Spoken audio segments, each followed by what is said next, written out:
প্রিয় দর্শক, কেমন আছেন? আশা করছি ভালো আছেন। রাশেদ খান অর্থাৎ রাশেদ খান হলো গণ অধিকার পরিষদের সাবেক নেতা, বর্তমানে বিএনপি নেতা। তিনি একটা বিষয় বলেছেন যেটা জনগণ এর আগে গত 2 বছর যাবৎ বলছে, সেটি হচ্ছে জুলাই আগস্টের যে আন্দোলন, সেই আন্দোলনের পিছনে সেনাবাহিনীর প্রত্যক্ষ ভূমিকা ছিল। ওয়াকারুজ্জামান সাহেবের নেতৃত্বে সেনাবাহিনী ব্যাপক ভূমিকা পালন করেছে জুলাই আগস্ট আন্দোলনে। রাশেদ খান এখন যে কথা বলছেন ওই কথাই জনমনের যে ভাবনা, স্পষ্ট ক্লিয়ারেন্স পেয়ে নাহিদ এক দফা ঘোষণা করেছিলেন। 3রা আগস্ট শহীদ মিনার থেকে নাহিদ ইসলাম, আপনারা জানেন যে এক দফা ঘোষণা করেছে। সেই এক দফা স্পষ্ট ক্লিয়ারেন্স কাদের ছিল?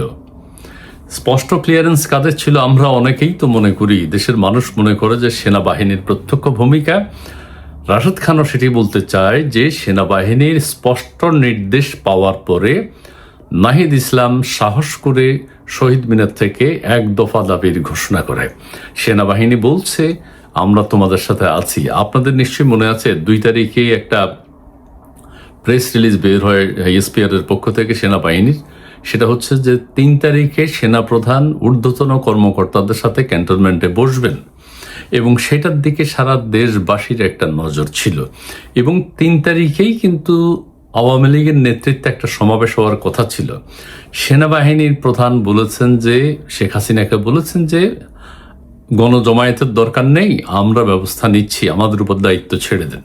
তখন আওয়ামী লীগ সেই সমাবেশটা করেনি। সেনাপ্রধান 2 তারিখে যে ঘোষণা দিয়েছেন 3 তারিখে উচ্চপদস্থ কর্মকর্তাদের সাথে বসবেন এবং 3 তারিখ দুপুরেই ক্লিয়ার হয়ে গেল সেনাবাহিনী সরকারের সাথে আর নেই। বলা হয়েছে কিভাবে, যে জনগণের সাথে সেনাবাহিনী আছে। এই যে সেনাবাহিনী সিদ্ধান্ত নিয়ে ফেলল, অর্থাৎ সেনাবাহিনী বৈষম্য বিরোধী ছাত্র আন্দোলনের নেতা যারা, তাদেরকে ইঙ্গিত দিয়ে দিয়েছে, বিএনপিকে ইঙ্গিত দিয়েছে, জামাতকে ইঙ্গিত দিয়েছে যে আমরা তোমাদের সাথে আছি, তোমরা এক দফা ঘোষণা করতে পারো। এখন স্পষ্ট ক্লিয়ারেন্স পেয়ে নাহিদ এক দফার ঘোষণা করেছিলেন তখন আগস্টের 3 তারিখ শহীদ মিনার থেকে। আমি একটু পড়ে শোনাই, তাহলে বুঝতে পারবেন। গণ অধিকার পরিষদ ছেড়ে আসা বিএনপি নেতা রাশেদ খান বলেছেন, ক্লিয়ারেন্স পাওয়ার পর নাহিদ ইসলাম এক দফার ঘোষণা করেছিলেন। এটা তো জনমনের ভাবনা। জনগণ যেটা বলেছিল যে 3 তারিখেই সেনাবাহিনী একদম 3 তারিখে একদম চূড়ান্ত। 3 তারিখের আগেই সেনা সদস্যরা কিন্তু নানান অপকর্মের সাথে জড়িত, অর্থাৎ আন্দোলনের সাথে জড়িত। তারা সিভিলে গিয়ে আন্দোলন করত এবং 3 তারিখে সেনাপ্রধান যখন স্পষ্ট বার্তা দিয়ে দিলেন যে আমরা তোমাদের সাথে আছি, তখন কিন্তু এক দফার দাবি চলে আসলো। পোস্টে রাশেদ খান জানান, গণ অভ্যুত্থানে মাহফুজ আলমের ভূমিকা সম্পর্কে।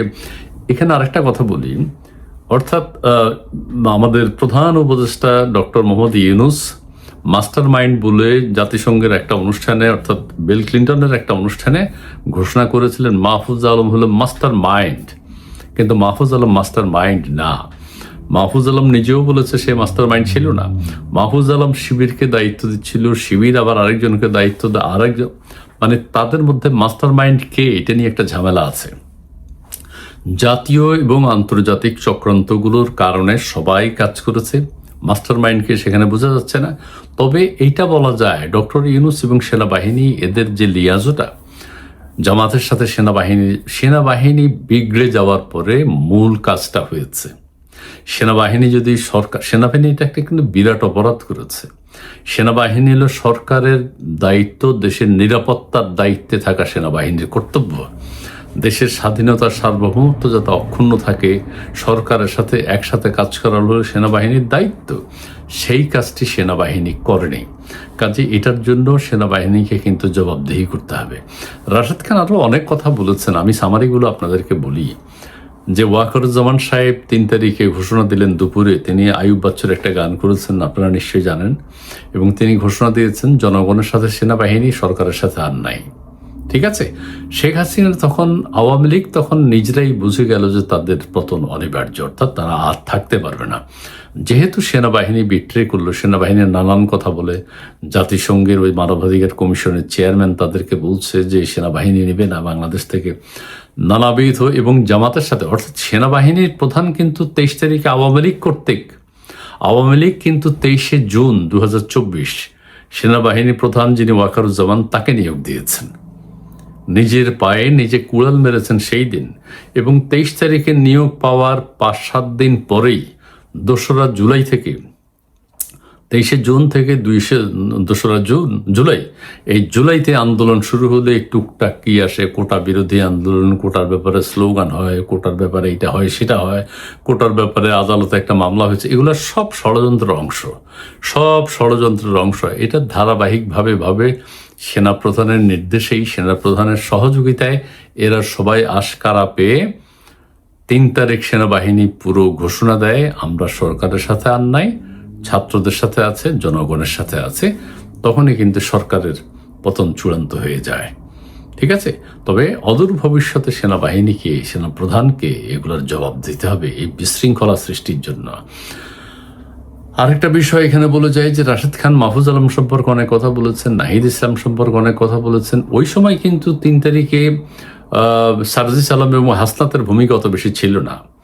তারা হাসনাত এবং সার্জিস আলম কত ভূমিকা দেয়নি, যেহেতু হাসনাত এবং সার্জিস আলম সরকারের মন্ত্রীদের সাথে বৈঠক করছে, তাদের মধ্যে একটা নমনীয় ভাব আছে, সেই জন্য তাদেরকে কোনো গুরুত্বপূর্ণ সিদ্ধান্তে রাখা হয়নি। এটা খেয়াল করবেন।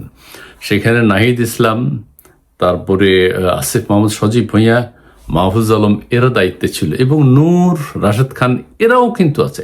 এই ষড়যন্ত্র শুরু হয় ওই যে 2018-তে মনে আছে নিশ্চয়ই, সড়ক বিষয়, নিরাপদ সড়ক চাই বিষয়ে একটা আন্দোলন হয়, সেখান থেকে সরকারকে ফেলে দেওয়ার একটা চিন্তা ছিল, তখন পারে নাই। এবং এরপরে ওই যে কোটা বিরোধী আন্দোলন নূরের নেতৃত্বে শুরু হলো, সেই সময় পারে নাই, এবং তার পরবর্তীতে 24-এ তারা সফল হয়েছে সেনা প্রধানের প্রত্যক্ষ সহযোগিতায়। যাক, রাশেদ খানকে ধন্যবাদ, যে কথাটা তিনি বলেছেন, যেটা আমাদের এতদিন জনগণের মধ্যে একটা ধারণা ছিল সেনাবাহিনীর আচার আচরণ তো আমরা বুঝেছি, সবাই বুঝছেন, কিন্তু আরো স্পষ্ট হলো আর কি, যে একটা নির্দিষ্ট, অর্থাৎ ক্যান্টনমেন্টের ঘোষণা আসার পর তারা এক দফা দাবি দিয়েছে। এই যাই হোক, বিষয়টি আপনাদের সাথে একটু শেয়ার করলাম। আপনারা হয়তো অনেকে দেখেছেন, পত্রিকায় এসছে, ইত্তেফাক পত্রিকায়। আমি চেষ্টা করবো সেটারও লিঙ্ক দিয়ে দিতে। ভালো থাকবেন, সুন্দর থাকবেন, সুস্থ থাকবেন। ধন্যবাদ। সেনাবাহিনী প্রধান ওয়াকারুজ্জামান সাহেবকে অবশ্যই জবাবদিহিতার আওতায় আনতে হবে। ধন্যবাদ।